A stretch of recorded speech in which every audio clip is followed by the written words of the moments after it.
ओम नमः शिवाय मित्रों, बड़ों को प्रणाम और छोटों को प्यार। हिंदू पंचांग के अनुसार प्रत्येक माह में कृष्ण पक्ष और शुक्ल पक्ष की त्रयोदशी तिथि पर प्रदोष व्रत रखा जाता है। इस तरह से हर माह में दो प्रदोष व्रत आते हैं। प्रदोष व्रत भगवान शिव को समर्पित है। प्रत्येक प्रदोष व्रत का नाम सप्ताह के दिन के अनुसार होता है और इसके फल की प्राप्ति भी उसी के अनुसार बढ़ जाती है। प्रदोष व्रत के दिन व्रत रखकर शिव जी के साथ माँ पार्वती की पूजा की जाती है। इस दिन व्रत करने से भगवान शिव के साथ माँ पार्वती की कृपा भी प्राप्त होती है और वे आपके समस्त संकटों को दूर कर देते हैं। इस व्रत को करने से भगवान शिव प्रसन्न होते हैं और आपके परिवार में सुख शांति व समृद्धि आती है। इस व्रत को करने से रोग ग्रह दोष कष्ट पाप आदि से मुक्ति मिलती है। इस दिन भगवान शिव की पूजा सायंकाल में की जाती है। प्रदोष व्रत के दिन स्नानादि के बाद साफ हल्के रंग के कपड़े पहने भगवान शिव के सामने घी का दिया जलाएं और 108 बार ओम नमः शिवाय मंत्र का जाप करें। शाम के समय प्रदोष काल में भगवान शिव को पंचामृत दूध दही घी शहद और शक्कर से स्नान कराएं। उसके बाद शुद्ध जल से स्नान कराकर मौली चावल धूप दीप से पूजन करें। भगवान शिव को सफ़ेद चावल की खीर का भोग लगाएं। आसन पर बैठकर शिवाष्टक का पाठ करें तथा सारे विघ्न और दोषों को खत्म करने की प्रार्थना भगवान शिव से करें। चलिए सुनते हैं शनि प्रदोष व्रत की कथा। प्राचीन काल में एक नगर सेठ थे। सेठ जी के घर में हर प्रकार की सुख सुविधाएं थी, लेकिन संतान न होने के कारण सेठ और सेठानी हमेशा दुखी रहते थे। काफ़ी सोच विचार करके सेठ जी ने अपना काम नौकर को सौंप दिया और खुद सेठानी के साथ तीर्थ यात्रा पर निकल पड़े। अपने नगर से बाहर निकलने पर उन्हें एक साधु मिले जो ध्यानमग्न बैठे थे। सेठ जी ने सोचा क्यों ना साधु से आशीर्वाद लेकर आगे की यात्रा की जाए। सेठ और सेठानी साधु के निकट बैठ गए। साधु ने जब आंखें खोली तो उन्हें ज्ञात हुआ कि सेठ और सेठानी काफी समय से आशीर्वाद की प्रतीक्षा में बैठे हैं। साधु ने सेठ और सेठानी से कहा कि मैं तुम्हारे दुख को जानता हूँ। तुम शनि प्रदोष व्रत करो, इससे तुम्हें संतान सुख प्राप्त होगा। साधु ने सेठ और सेठानी को प्रदोष व्रत की विधि बताई और शंकर भगवान की निम्न वंदना बताई। हे रुद्रदेव शिव नमस्कार, शिव शंकर जगगुरु नमस्कार, हे नीलकंठ सुर नमस्कार, शशि मौली चंद्र सुख नमस्कार, हे उमाकांत सुधि नमस्कार, उग्र तव रूप मन नमस्कार, ईशान ईश प्रभु नमस्कार, विश्वेश्वर प्रभु शिव नमस्कार। दोनों सेठ और सेठानी साधु महाराज से आशीर्वाद लेकर तीर्थ यात्रा के लिए आगे चल पड़े। तीर्थ यात्रा से लौटने के बाद सेठ और सेठानी ने मिलकर शनि प्रदोष व्रत किया, जिसके प्रभाव से उनके घर एक सुंदर पुत्र का जन्म हुआ और खुशियों से उनका जीवन भर गया। बोलिए शिव शंकर भोलेनाथ की जय, शनिदेव महाराज की जय। शनि प्रदोष व्रत के दिन शनिवार व्रत कथा अवश्य सुने। एक समय स्वर्गलोक में सबसे बड़ा कौन के प्रश्न पर 9 ग्रहों में वाद विवाद हो गया।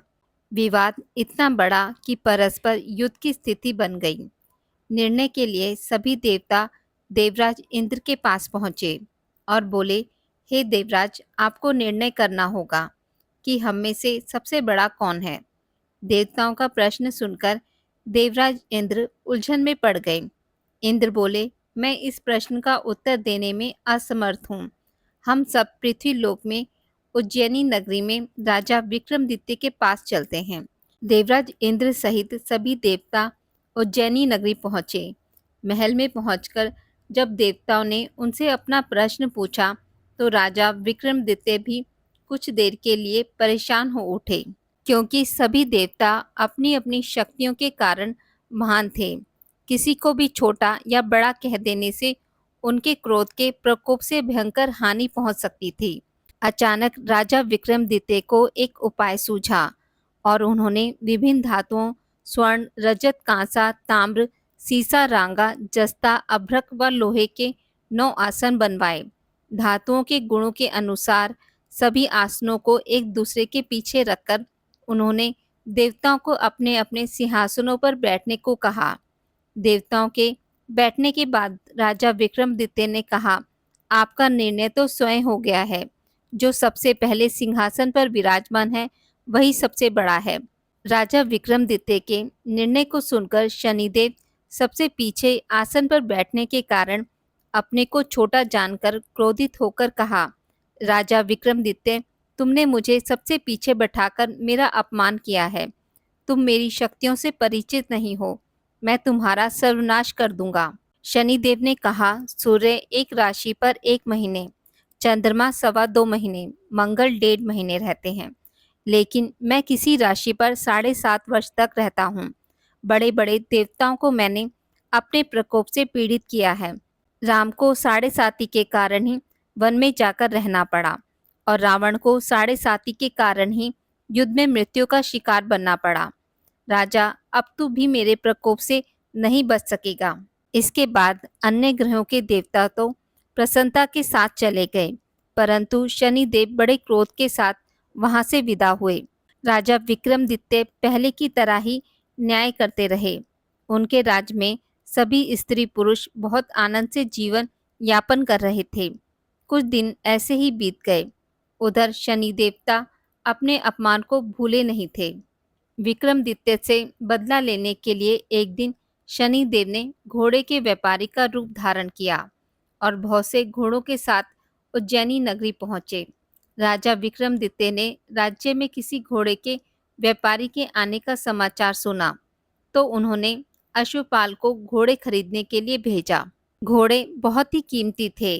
अश्वपाल ने जब वापस लौटकर इस संबंध में बताया तो राजा विक्रमादित्य ने स्वयं आकर एक सुंदर व शक्तिशाली घोड़े को पसंद किया। घोड़े की चाल देखने के लिए राजा उस घोड़े पर सवार हुए तो वह घोड़ा बिजली की गति से दौड़ पड़ा। तेजी से दौड़ता घोड़ा राजा को एक दूर जंगल में ले गया और राजा को वहां गिराकर जंगल से कहीं गायब हो गया। राजा अपने नगर को लौटने के लिए जंगल में भटकने लगा, लेकिन उन्हें लौटने का कोई रास्ता नहीं मिला।